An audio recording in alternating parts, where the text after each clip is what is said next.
La prochaine formation sur la culture du fruit de la passion aura lieu le 30 mars prochain. Quel que soit votre pays, inscrivez-vous à 40 € ou encore à 25 000 francs CFA et bénéficiez d'un bonus de 500 graines de semences vous permettant d'ensemencer jusqu'à 1 quart d'hectare. Inscrivez-vous, la formation aura lieu en ligne et on se prend le 30 mars prochain.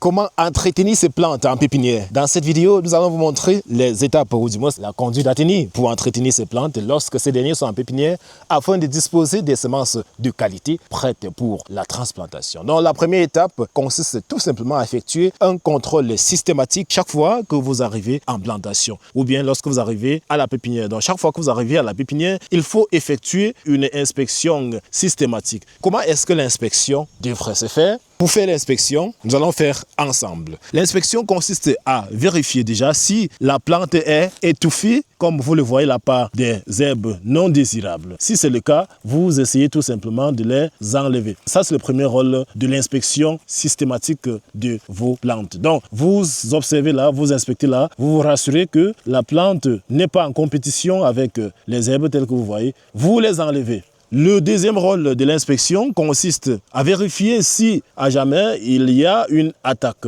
L'attaque peut être fongique, ça peut être dû par un insecte. Donc vous contrôlez là pour vous rassurer qu'il n'y a pas d'attaque. Comme vous voyez là, il y a déjà une feuille percée. Il va falloir déjà identifier l'agent vecteur de cette agression. Voilà, donc l'inspection continue là, on observe, on se rassure que toutes les plantes sont bien portantes. On se rassure qu'il n'y a pas eu de plantes mortes. Donc si à jamais on trouve un pot vide là, on va tout simplement remplacer la plante qui est morte. Voilà, donc on continue l'inspection. Si on se rend compte qu'il y a des petites branches là qui ont chuté et qui peuvent inhiber l'évolution de la plante, on enlève tout simplement parce que je précise que nous sommes sous un manguier là. Donc du coup, il y a certaines petites branches qui peuvent tomber à temps et à contre-temps. Donc l'inspection aussi consiste à dénicher des plantes comme celle-ci. Regardez, cette plante-là qui a flétri, peut-être sous le fait d'un excès d'humidité au pied de la plante. Donc comme on peut constater là, le flétrissement, ça a démarré au niveau de la tige. Et donc voici la plante qui est déjà partie. On doit donc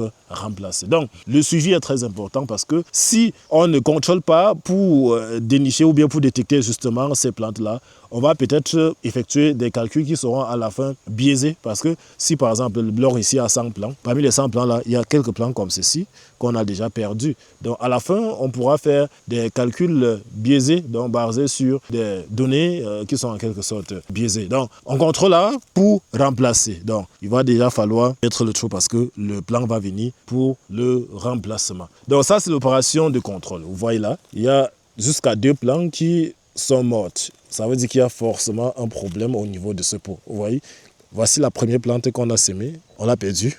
Voilà la deuxième qui est là aussi, on est en train de la perdre. Ça veut dire que ce pot a vraiment un problème. Donc si on continue là, on va voir ici, il y a une plante perdue aussi. Voilà. Donc toutes les plantes perdues là, on met juste les marques pour venir les remplacer après. Voilà. Ça c'est la première opération, l'inspection générale. Et après l'inspection systématique, il faut procéder à l'arrosage, surtout si nous sommes en saison sèche. Comme c'est le cas chez nous ici, nous allons arroser. Donc, on arrose la plante après inspection générale. Donc, on arrose la plante dans le but de, justement d'humidifier, de lui apporter de l'eau. À préciser aussi que cet arrosage doit être contrôlé parce que vous avez vu tout à l'heure, il y avait un endroit où on perdait en quelque sorte des plantes. Ceci à cause d'un excès d'arrosage ou bien un excès d'humidité. Donc, ça doit être en quelque sorte contrôlé. Voilà. Une fois donc nous avons arrosé, il faut contrôler ou bien il faut se rassurer que toutes les plantes sont bien nourries. Généralement, cette conclusion est tirée après l'opération d'inspection. La dernière fois déjà, je vous disais que ici nous avons développé une façon de faire un repiquage qui consiste à tout d'abord repiquer sans fiente et plus tard venir mettre les fientes une fois que l'enracinement aura donc démarré. Et c'est donc ce que nous allons faire. Donc après avoir inspecté, nous avons arrosé et nous allons donc apporter de la fiente à la plante. C'est donc cette opération qui est en quelque sorte la troisième.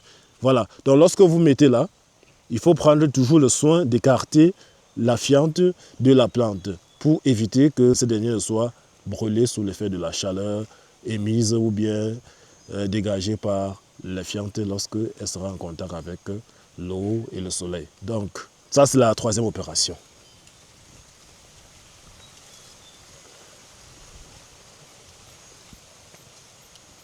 Voilà, donc comme c'est juste une démonstration, nous allons passer à la quatrième opération qui est tout simplement le remplacement des plantes mortes. Vous savez, tout à l'heure, lors de l'inspection, il y a des plantes qui ont été identifiées en quelque sorte dans un état piteux.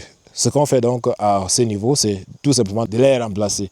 Et pour ce faire, on a le choix entre aller au germoir ou tout simplement venir au niveau des pots qui ont subi des semis directs et faire en quelque sorte le démarrage. Donc en principe, ce démarrage devrait constituer une autre étape. Mais bon, on va donc profiter pour vous montrer comment cela se passe. Donc le démarrage consiste tout simplement à prendre, ou du moins à identifier des pots comme vous voyez là, parce qu'il faut déjà préciser que lorsqu'on fait les semis directs dans des pots, il ne faut jamais mettre seulement une graine, parce qu'on peut la perdre. Donc nous mettons toujours 2 à 3 graines. Ici, les 3 graines ont donc émergé. Donc ce que nous allons faire, c'est de retirer 2 plantes pour aller remplacer certains qui sont en quelque sorte mortes de l'autre côté. Donc l'opération de démarrage va tout simplement consister à identifier ici présent les pots qui portent plus d'une plante pour pouvoir ainsi aller remplacer ceux morts. Donc pour ce faire, c'est très simple. Puisque c'est la même qui tient la caméra, sera obligé de transporter totalement le pot. Je précise qu'il faut toujours au préalable arroser le pot pour détendre les racines de la plante. Voilà. Donc là, c'est bien sorti, comme vous pouvez voir. Et puis, on met tout simplement là, c'est ici là que j'ai mis le doigt tout à l'heure pour identifier. On met tout simplement là. Il y a déjà la fiente à l'intérieur. Voilà. Voilà ça, on arrache la deuxième plante.